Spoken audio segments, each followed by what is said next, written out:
इकाई 3 में हम पूर्णांकों के बारे में पढ़ेंगे। पूर्णांक अर्थात इंटीजर्स। तो हम यह देखते चलें अब तक हमने क्या क्या पढ़ लिया। अब तक हमने देखा प्राकृतिक संख्याएं, प्राकृतिक संख्याएं,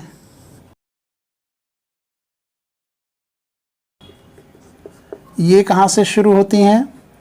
1, 2, 3 इनफाइनाइट तक हम जाते थे।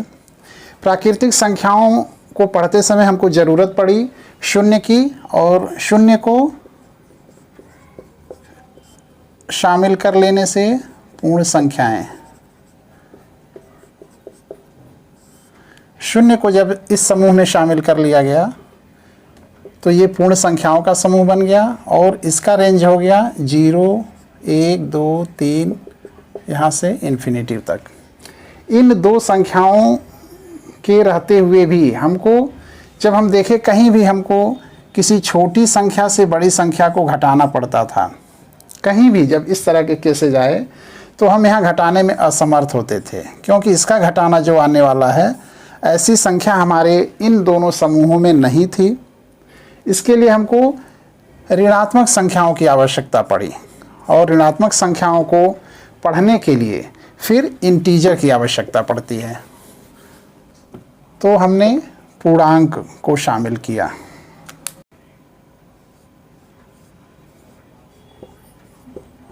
पूर्णांक या इंटीजर्स।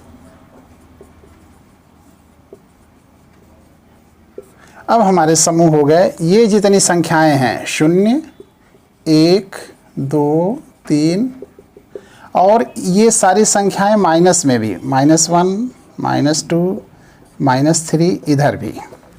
अब ये पूरा समूह पूर्णांकों का हो गया, यानी पूर्णांक में माइनस की सारी संख्याएं, 0 और प्लस की सारी संख्याएं शामिल होती हैं। अगर हम इसको वेन आरेख से देखें तो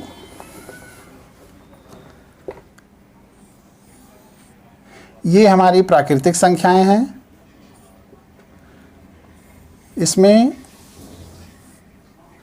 पूर्ण संख्याओं को शामिल किया गया, तो पूर्ण संख्याओं का समूह बड़ा है, और पूर्ण संख्याओं में प्राकृतिक संख्याएं शामिल हैं। और पूर्णांक का समूह ऐसा है जिसमें ये दोनों संख्याएं शामिल हैं। पूर्णांक के अंदर प्राकृतिक संख्याएं, पूर्ण संख्याएं, ये दोनों भी आती हैं, यानी पूर्णांक का समूह सबसे बड़ा है। पूर्णांक में सभी तरह के ऋणात्मक अंक, धनात्मक अंक और शून्य सभी शामिल हैं। तो इस इकाई में हम पूर्णांकों के बारे में पढ़ेंगे।